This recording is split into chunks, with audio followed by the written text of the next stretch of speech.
Hello, Alberta! I want to tell every one of you that's here today, I have never been so proud to be an Albertan. I look out across that sea of blue flags, and I see that today, going forward, should be known October 25th as Alberta Independence Day.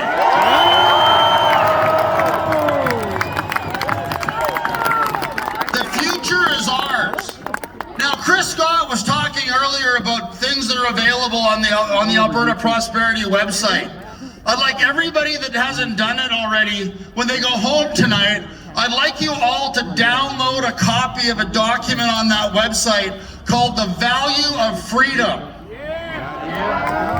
That document, I heard one of our hecklers out in the audience screaming, "Where's the budget?"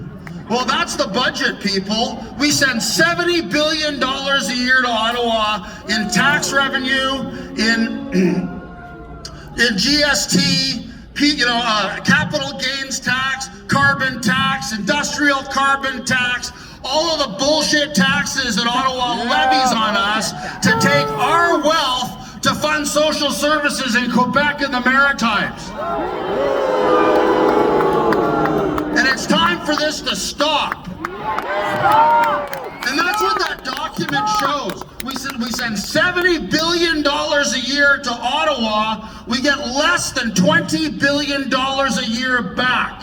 What that document shows is that even after funding an Alberta Armed Forces at 3%, tripling the amount of money spent on the Indigenous people of this province, that Ottawa has left in abject poverty. We still have First Nations reserves in this province that don't have clean drinking water. How disgusting is that, Ottawa? It's time to end the tyranny of Ottawa and keep our money at home to take care of our families, fund Alberta education, fund our hospitals, fund our doctors, fund our Indigenous people, and take care of Albertans.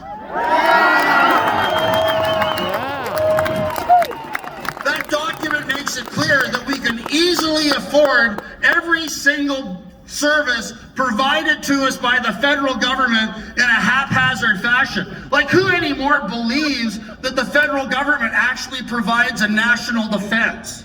Right? We have more people here on this square today, and I would wager we have more firearms between the bunch of us than they have in the entire Canadian Army. So what do we get for that money? We're certainly not being defended. Every time we turn around, Mark Carney, who I believe is an existential threat to the province of Alberta, when he said elbows up, what people didn't understand was elbows up. We'll elbow Alberta in the head again, because that's all he's been doing. They haven't announced an end to any of the legislation that Danielle Smith said was a deal breaker. When that issue comes up, you get some sort of mealy-mouthed statement from either Carney or one of his ministers. Oh, well, we're working to make Alberta or Canada an energy superpower. Oh, we'll get this done. Oh, yeah, blah, blah, right? And then what are they doing? When Carney talks about an energy superpower and creating a national energy corridor, what he's really talking about is not pipelines and oil and gas. Again, one of his many conflicts of interest, Brookfield has the corner on small modular nuclear reactors. So they want to have a network of power lines hooked up to Brookfield reactors, so every time you plug in the bullshit electric car that won't run in an Alberta winter into a wall socket, Carney and Brookfield are siphoning money out of your wallet through a wall socket into his secret bank account in the Caribbean. Canada has become one of the most corrupt countries in the world under Mark Carney. It's run by a bunch of scam artists from the World Economic Forum that President Trump rightly called out at the United Nations recently, calling out the green energy scam that unfortunately our Premier has been paying lip service to. with all this nonsense net zero garbage. We're going to decarbonize Alberta oil. Oh, we'll have a pipeline, but we've got to build a giant carbon sucking machine called Pathways Alliance so we can suck CO2 out of the air that our farmers, our forests, our wildlife all need to thrive. They're going to take the CO2 away from our environment and our farmers so that Carney might deign to give us a pipeline. Enough. Enough. We are governed by complete morons. Does anybody remember the start of the phony trade war? When we had Doug Ford turning red in the face, jumping up and down, and saying that, oh, we'll teach the Americans a lesson. We're going to cut off their Alberta oil. Does anybody remember that? Right?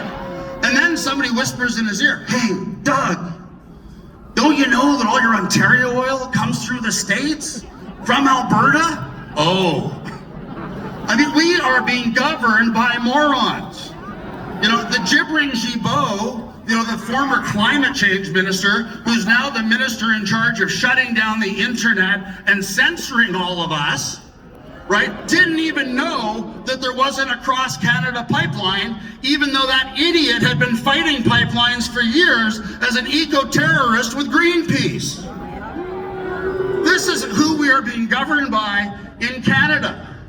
And there is only one solution, and that is to get Alberta the hell out of Canada and become an independent country.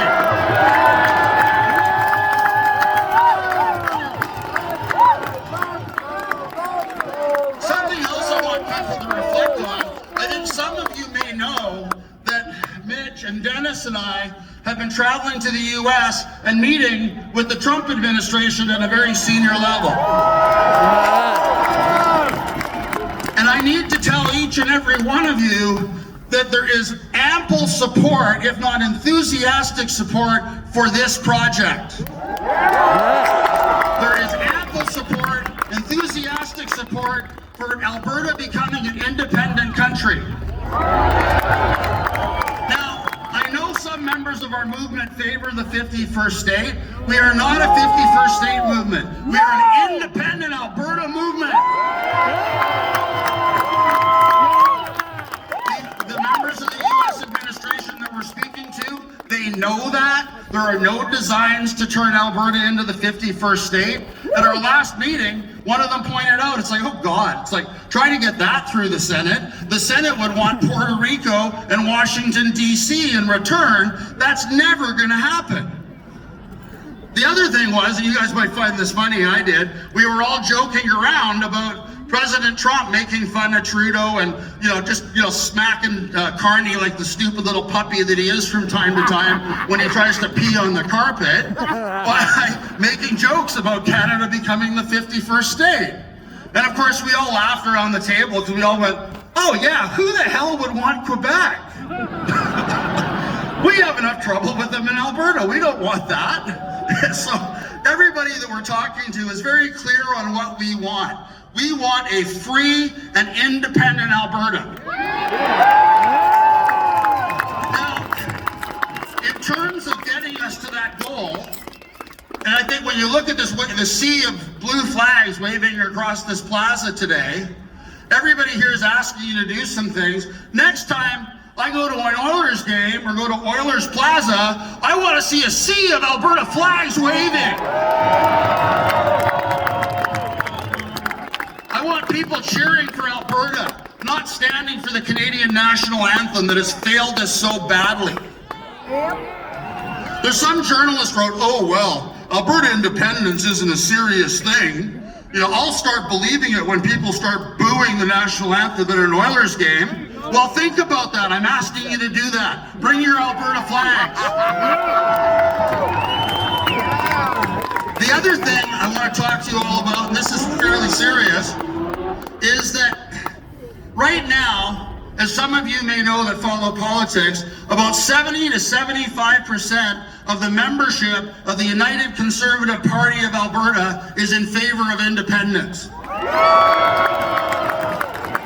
We need to make sure that that message gets through to our Premier loud and clear. So what I'm going to be asking all of you to do, those of you that can afford it and afford the time, and again, this is only a very small fraction of the amount of time that my colleague Mitch Sylvester is asking of you out of your 10 days, I would like all of you to go online and buy a United Conservative Party membership and buy a ticket to this year's Alberta UCP annual general meeting, the AGM, coming up here at the end of November, all right? And the reason we want you to do that is right now, about 65 to 70% of the UCP board is in favor of independence, right? After this AGM, we want 100% of the UCP board in favor of independence, and we want independence candidates elected to run the UCP. Can we do that, Alberta?